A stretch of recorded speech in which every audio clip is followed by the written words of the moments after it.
నమస్కారం ETV news కు స్వాగతం.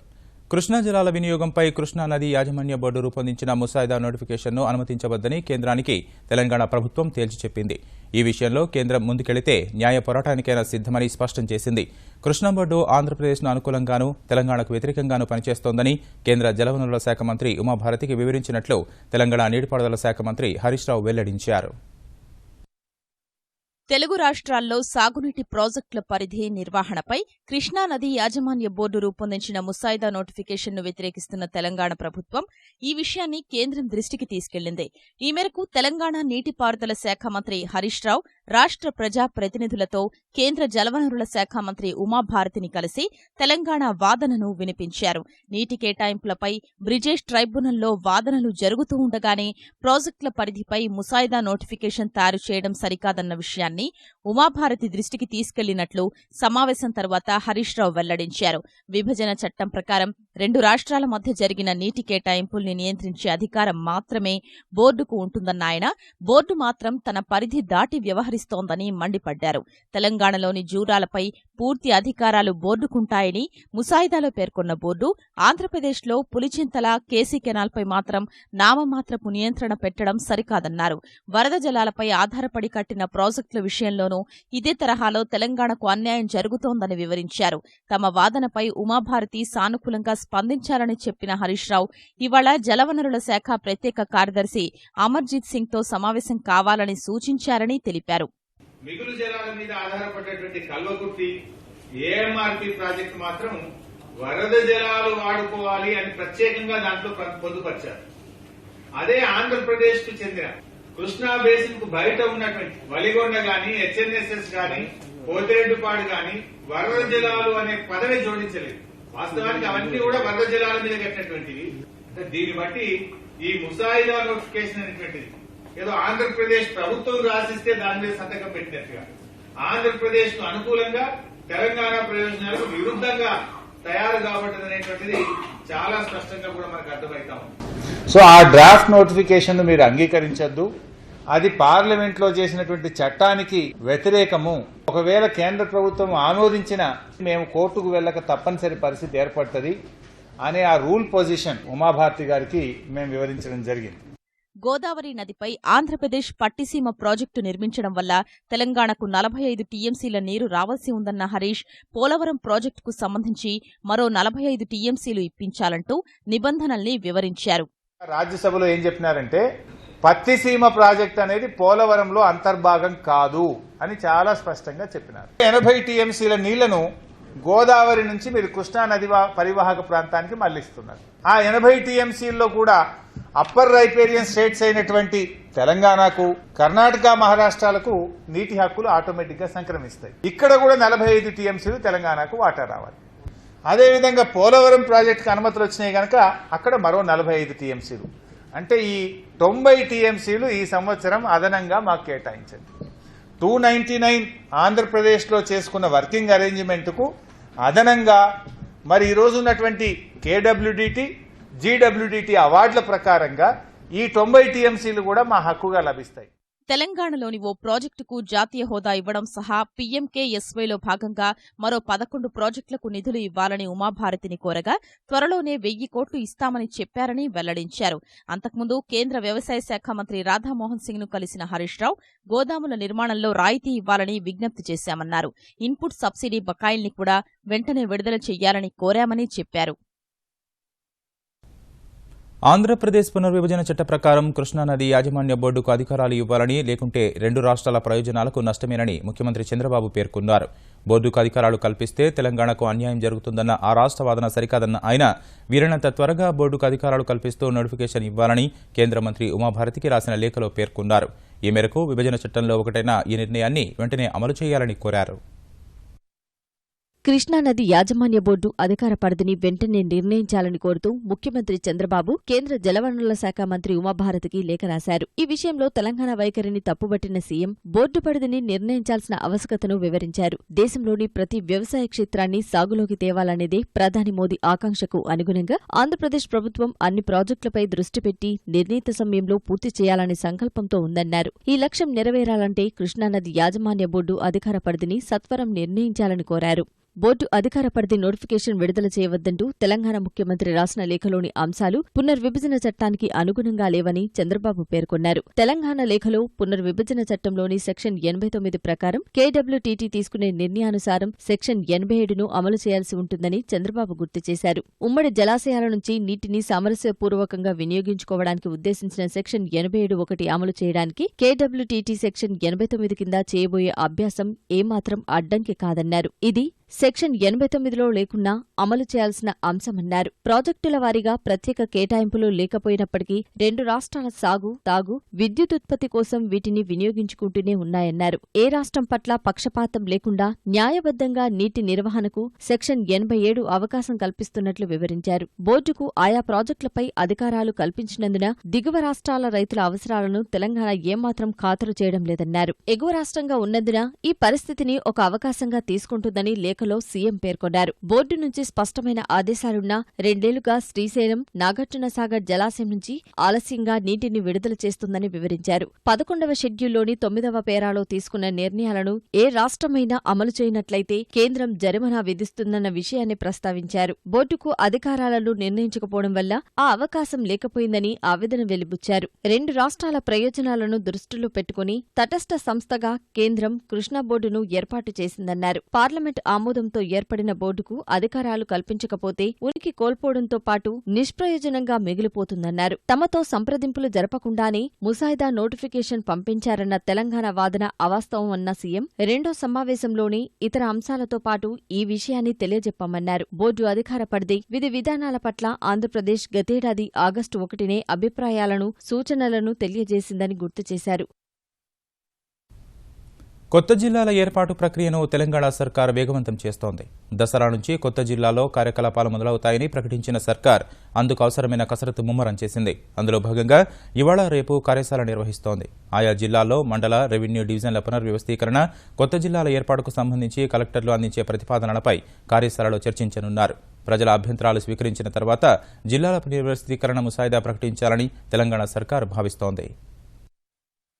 తెలంగాణలో మండలాలు, రెవెన్యూ డివిజన్లు సహా జిల్లాల పునర్వ్యవస్థీకరణ చేపట్టిన సర్కార్ అందుకు సంబంధించిన ముసాయిదా ప్రకటించేందుకు సిద్దమవుతోంది. ఇందులో భాగంగా ఇవాళ్టి నుంచి 2 రోజులు హైదరాబాద్లో కలెక్టర్లతో ప్రత్యేక కార్యశాల నిర్వహిస్తోంది. పాలనా సౌలభ్యం, ప్రజల సౌకర్యమే జిల్లాల ఏర్పాటుకు ప్రాతిపదిక అని ఇప్పటికే స్పష్టం చేసిన ముఖ్యమంత్రి కేసీఆర్ సూచన మేరకు కొత్త మండలాలు, రెవెన్యూ డివిజన్లు సహా జిల్లాల ఏర్పాటుపై కలెక్టర్లు సమర్పించే ప్రతిపాదనలపై 2 రోజుల కార్యశాలలో చర్చించనున్నారు. కొత్తగా 14 జిల్లాలతో పాటు 40 నుంచి 70 వరకు మండలాలు ఏర్పడే అవకాశం ఉంది. రాజధాని నగరాన్ని హైదరాబాద్, సికింద్రాబాద్ గా విభజించాలని భావిస్తున్న ప్రభుత్వం రంగారెడ్డి జిల్లాలో వికారాబాద్ కేంద్రంగా ఒకటి, తూర్పు జిల్లా పేరిట మరో జిల్లా ఏర్పాటు చేయాలని భావిస్తోంది. మహబూబ్ నగర్ జిల్లాలో నాగర్ కర్నూల్, వనపర్తి, ప్రస్తుత మెదక్ జిల్లాలో మెదక్, సంగారెడ్డి, సిద్దిపేట, నిజామాబాద్ లో కొత్తగా కామారెడ్డి, ఆదిలాబాద్ లో కొత్తగా మంచిర్యాల, కరీంనగర్ లో జగిత్యాల కొత్త జిల్లా, ఖమ్మంలో కొత్తగా కొత్తగూడెం,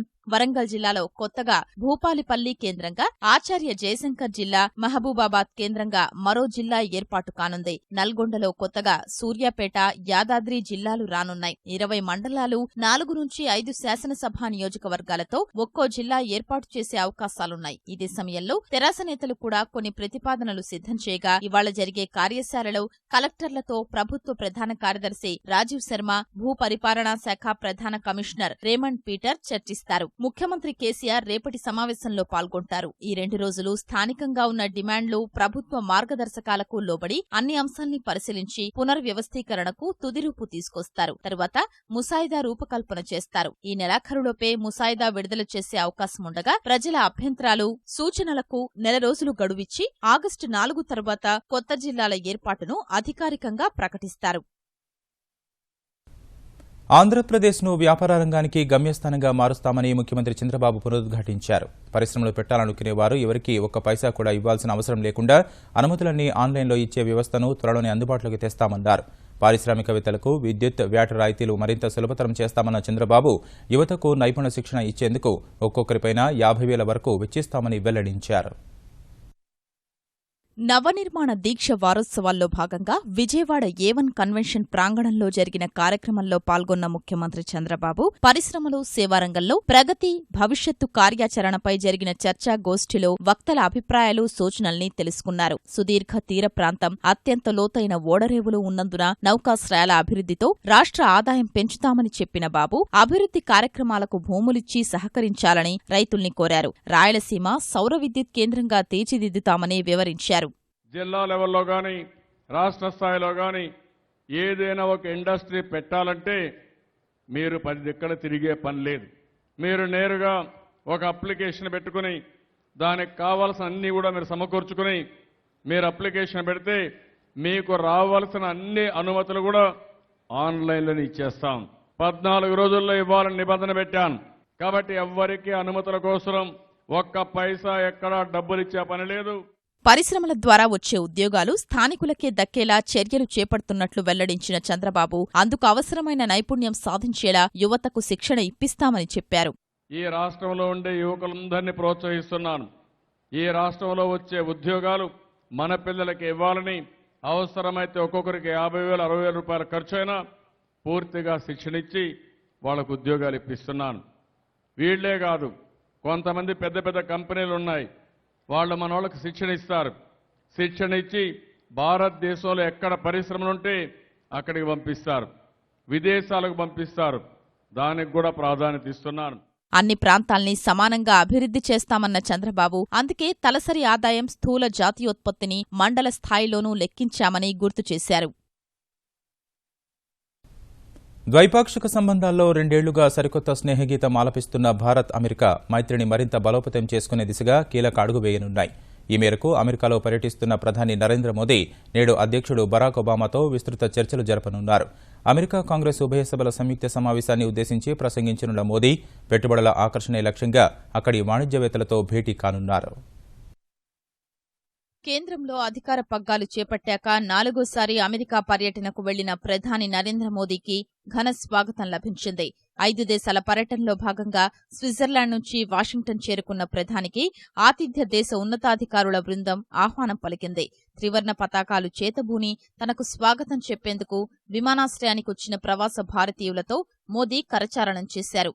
తర్వాత వాషింగ్టన్లోని ఆర్లింగ్టన్ శ్మశాన వాటికకు వెళ్లిన ప్రధాని అమెరికా అంతర్యుద్ధంలో అమరులైన జవాన్లకు ఆ దేశ రక్షణ మంత్రి ఆస్టన్ కార్టర్తో కలిసి నివాళులర్పించారు. 2003 ఫిబ్రవరి 1న స్పేస్ షటిల్ కొలంబియా ప్రమాదంలో మరణించిన సిబ్బంది గౌరవార్థం ఏర్పాటు చేసిన స్మృతి చిహ్నానికి మోదీ అంజలి ఘటించారు. నాటి దుర్ఘటనలో ప్రాణాలు కోల్పోయిన 7 సిబ్బందిలో ఒకరైన భారతీయ అమెరికన్ కల్పనా చావ్లా కుటుంబ సభ్యులతో పాటు భారత సంతతి అమెరికన్ వ్యోమగామి సునీతా విలియమ్స్ సైతం ఈ కార్యక్రమానికి హాజరయ్యారు.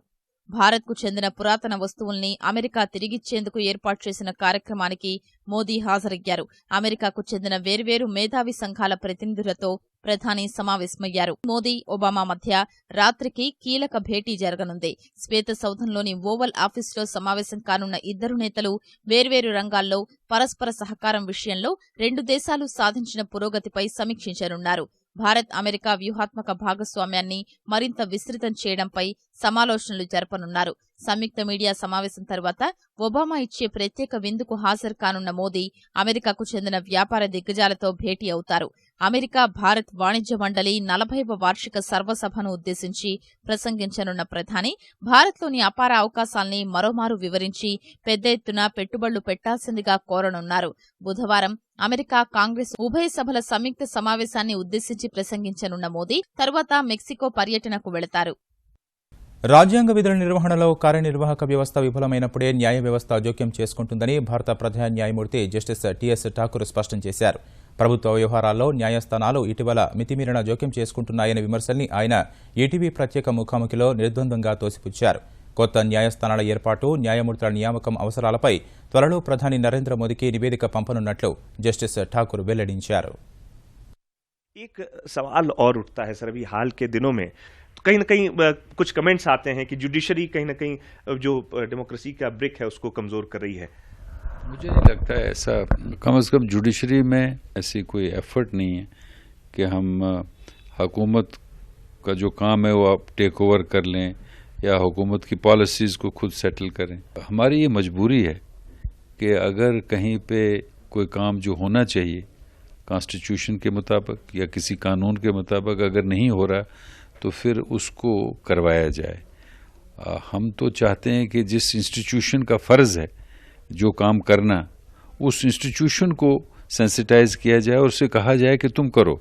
इसको अगर कोई लोग ये समझते हैं कि ये ओवर रीच है या ये नामुनासिब है, तो मैं समझता हूँ वो उनका परसेप्शन है, लेकिन हम ये समझते हैं कि अगर हम अपना दरवाज़ा बंद कर दें तो फिर लोग कहाँ जाएंगे। जब तक नेगलेक्ट है, जब तक फेलियर है on the part of agencies and institutions who are supposed to do this, तब तक तो जुडिशरी का रोल बना रहेगा।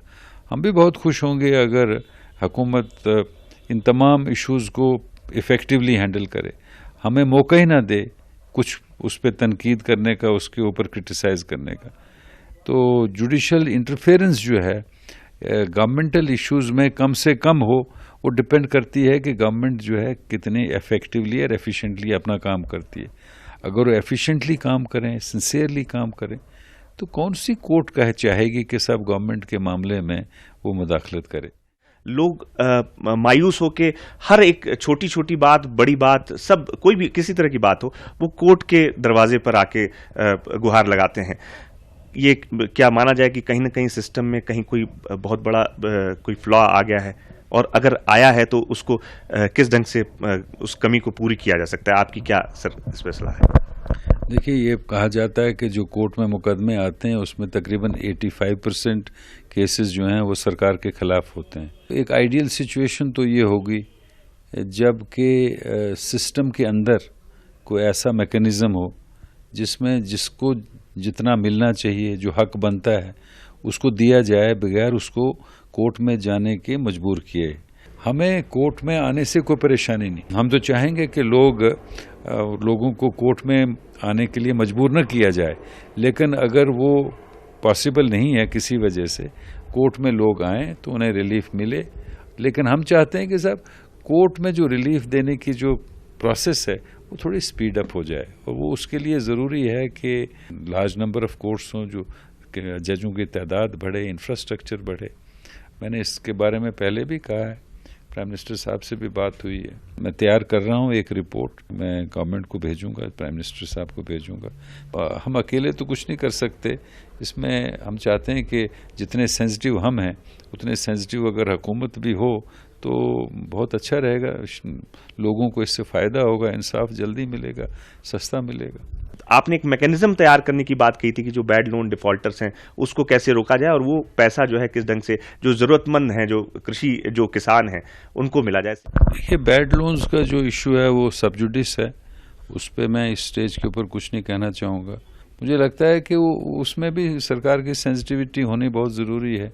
आई एम श्योर गवर्नमेंट जो है इस इशू से पूरी तरह वाकिफ़ है, और जहाँ जहाँ कुछ रेमेडियल मेजर्स की ज़रूरत है वहाँ लेने चाहिए, क्योंकि कई जगहों पे ड्राउट भी है, कई जगहों पे परेशानियाँ हैं। ये वो लोग हैं जो गरीब लोग हैं, इकोनॉमिकली पुअर सेक्शंस हैं, और वहाँ कई दफ़ा बदकिस्मती से वो मजबूर हो जाते हैं कोई एक्सट्रीम स्टेप्स लेने के लिए भी।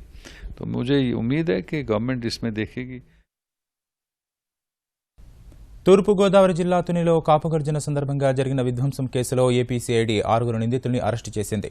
విశాఖ వైపు నుంచి వస్తున్న రత్నాచల ఎక్స్ప్రెస్ను ఆపడం సహా దాడి చేసి నిప్పంటించిన ఘటనల్లో వీరు నేరుగా పాల్గొన్నట్లు సీసీటీవీ దృశ్యాలు, ఫోటోలు, వీడియోల ఆధారంగా గుర్తించారు. ఈ ఘటనపై లోతుగా దర్యాప్తు చేస్తున్న సిఐడి అధికారులు వివిధ దశల్లో అనుమానితుల్ని పిలిచి విచారించడం సహా ప్రజల నుంచి వచ్చిన వివరాలు, ఇతర ఆధారాలను పరిశీలించిన అనంతరం వీరిని అరెస్టు చేశారు. ఘటనా స్థలంలో కొందరి సెల్ ఫోన్లు పోలీసులకు దొరకగా వీరి కాల్ డేటా ఆధారంగా సాక్ష్యాలను సేకరించిన సిఐడి ఈ ఘటనకు సంబంధించి మరింత మందిని అరెస్టు చేసే అవకాశం ఉంది. రాయలసీమకు చెందిన వారి ప్రమేయాన్ని కూడా సిఐడి గుర్తించింది. మరోవైపు అనుమతి లేకుండా కాపుగర్జన సభ నిర్వహించడం సహా రైలు విధ్వంసానికి ప్రోత్సహించినట్లుగా భావిస్తున్న 27 మంది స్థానిక నేతలపై పోలీసులు కేసు నమోదు చేశారు. పోలీసు స్టేషన్పై దాడి, దౌర్జన్యం కింద కేసు పెట్టిన పోలీసులు వీరిలో కొందరిని అరెస్టు చేసే అవకాశం ఉంది. పోలీస్ స్టేషన్ కానీ తర్వాత మరి చేయాలి కదా, జరుగుతుంది. అంటే సిఐడి ఇన్వెస్టిగేషన్లో ఎప్పుడే కానీ మీరు ఒక్కటే గుర్తుపెట్టుకోండి సార్, పక్కా ఐడెంటిఫై చేసి పక్కా ఎవిడెన్స్ ఉంటే తప్ప పికప్ చేయరు. అనుమానంతో ఏమైనా తీసుకొచ్చినా వాళ్ళను క్వశ్చన్ చేయడం జరుగుతుంది కానీ అరెస్ట్ చేయరు. ఎవిడెన్స్ దొరికే కొద్దీ ఇప్పుడు కొంతమంది అరెస్ట్ చేశాం. విదర్భ నుంచి తెలంగాణ మీదుగా దక్షిణ తమిళనాడు వరకు ఆవరించి ఉన్న అల్పపీడనం కారణంగా తెలంగాణలో సోమవారం పలుచోట్ల విస్తారంగా వర్షాలు కురిశాయి. రాత్రి హైదరాబాద్లో పలుచోట్ల ఉరుములు మెరుపులతో కూడిన వర్షం పడింది. అల్పపీడన ద్రోణి ప్రభావంతో ఇవాళ కూడా తెలంగాణ అంతటా ఒక మాదిరి నుంచి భారీ వర్షాలు కురిసే అవకాశాలున్నాయని హైదరాబాద్ వాతావరణ కేంద్రం తెలిపింది. గడిచిన 24 గంటల్లో అత్యధికంగా నిజామాబాద్లో 9 సెంటీమీటర్ల వర్షం కురవగా ఖమ్మం జిల్లా అశ్వారావుపేటలో 7, దేవరకొండ, గంభీరావుపేట, మరపల్లి, తాండూరు, గండేడ్, ఏటూరు నాగరంలో 4 సెంటీమీటర్ల చొప్పున వర్షం కురిసింది. మరోవైపు రేపు సాయంత్రానికల్లా నైరుతి రుతుపవనాలు కేరళ తీరానికి చేరే అవకాశం ఉందని వాతావరణ శాస్త్రవేత్తలు తెలిపారు. ఈ ప్రభావంతో కోస్తాలో భారీ వర్షాలు పడే అవకాశం ఉండగా తెలంగాణకు రుతుపవనాలు రావడానికి మరో 5-6 రోజులు పడుతుందని అంచనా వేస్తున్నారు. ఈటీవీ న్యూస్ సమాప్తం. నమస్కారం.